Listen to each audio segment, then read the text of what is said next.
स्मार्टो की इस Python video series में मैं एक बार फिर से आपका स्वागत करता हूं। इससे पिछली वीडियो में हमने बात की थी कि कैसे हम कंडीशनल स्टेटमेंट्स यूज करके एक स्टेटमेंट को कंडीशनली चला सकते हैं कि अगर वो कंडीशन ट्रू हो तो उस कंडीशन से यस या ट्रू रिटर्न होगा और उसके जो कोड ब्लॉक है वो रन होगा। अगर फॉल्स है तो वो कोड ब्लॉक रन नहीं होगा।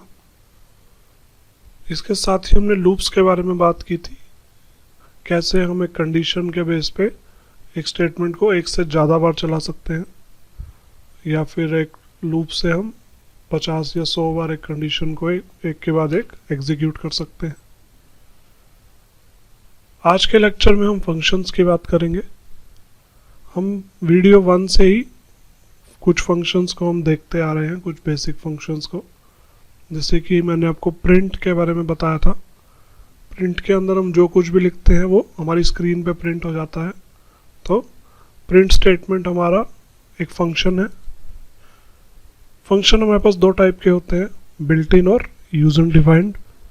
जो बिल्ट इन फंक्शन होते हैं वो पाइथन में हमारे पास पहले से डले हुए आते हैं, जैसे हमारे पास प्रिंट है, इनपुट है, POW है, या फिर हमने जो इससे पिछली वीडियो में कास्टिंग की थी str फंक्शन हमने यूज़ किया था इंट को स्ट्रिंग में कन्वर्ट करने के लिए, या फिर int फंक्शन हमने यूज़ किया था स्ट्रिंग को इंट में कन्वर्ट करने के लिए।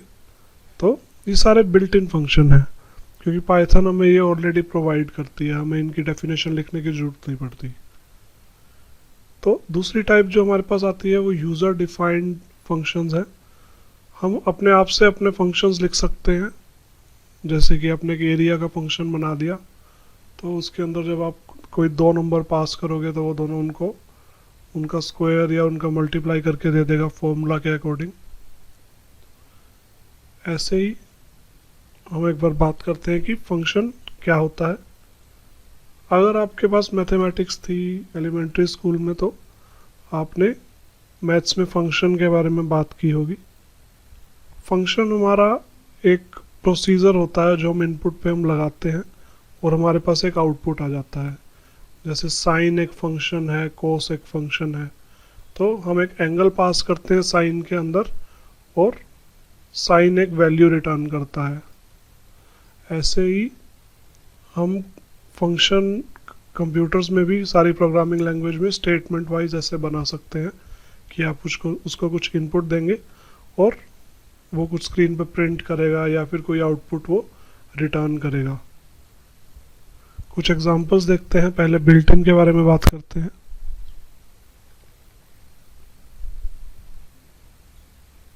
मैं एक न्यू फाइल बनाता हूं।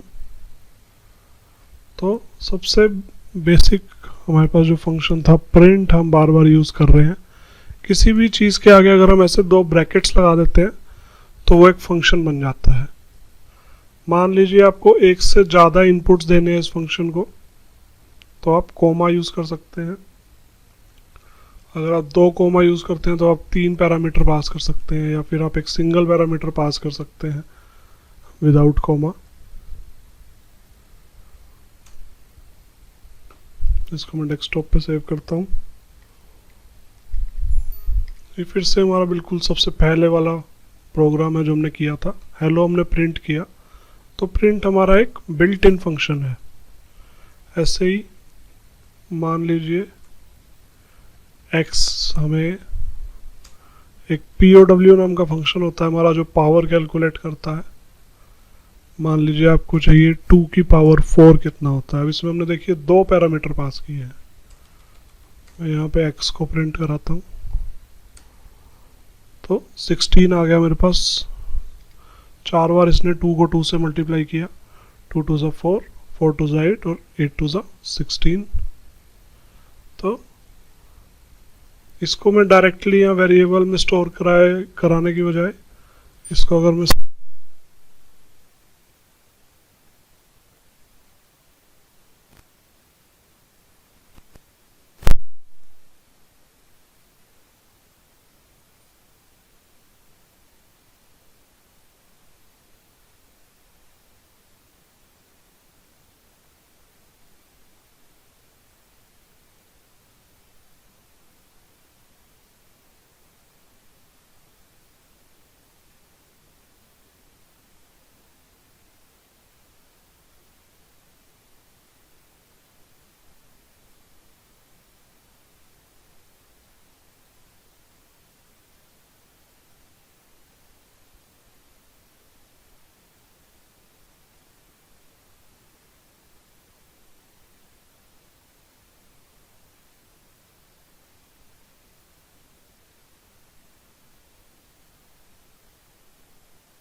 फिर इसमें स्ट्रिंग कॉनकैटिनेट हम करते आए हैं प्लस सिंबल यूज़ करके। जो भी यूज़र ऐड करेगा वो हेलो के बाद हमारे पास यहाँ पे प्रिंट हो जाएगा। अब इसको मैं रन करूँगा तो हमसे इनपुट मांगा जाएगा। वो मेरे से वो वेट कर रहा है कि मैं कुछ लिखूँ। नेम के बाद यहाँ देखो कर्सर ब्लिंक हो रहा है। मान लीजिए मैं अपना नाम लिखता हूँ यहाँ पर संजय और एंटर प्रेस करता हूँ तो उसने बोल दिया हेलो संजय। तो डायनामिकली इसने हमसे इनपुट लिया। आप ये इनपुट लेके ऐसे बहुत सारे प्रोग्राम्स बना सकते हैं। बहुत इनपुट ही आप अपने यूज़र से हमेशा लेंगे और उस इनपुट के बेस पे ही अपनी सारी कैलकुलेशन करेंगे, क्योंकि आप प्रोग्रामर हैं। आप प्रोग्राम एक यूज़र के लिए बना रहे हैं, तो जो यूज़र है वो इन इनपुट्स के बेस पे काम करेगा।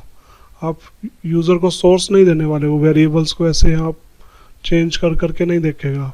उसको एक सॉफ्टवेयर मिलेगा अल्टीमेटली और सॉफ्टवेयर उनसे इनपुट मांगेगा। तो काफ़ी कॉम्प्लेक्स प्रोग्राम्स आप यहाँ पे बना सकते हैं। जैसे मैं यहाँ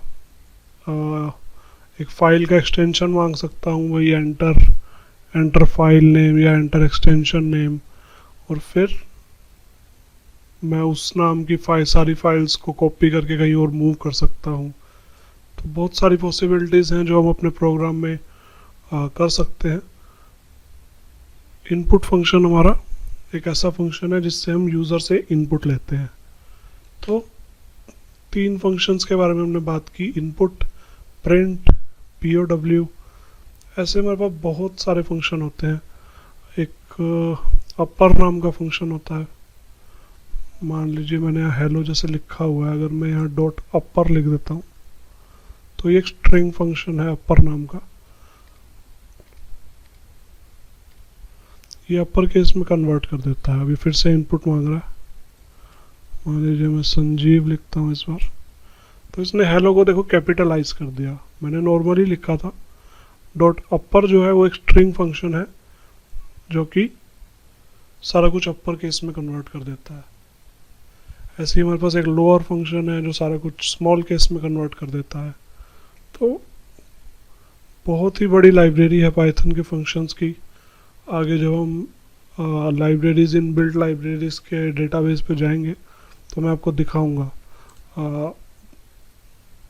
पूरा एक वेब पेज डेडिकेटेड है python.org पे, जिसमें बहुत ही सारी लाइब्रेरीज के बारे में बात की हुई है जो आपको इंस्टॉल भी नहीं करनी पड़ती।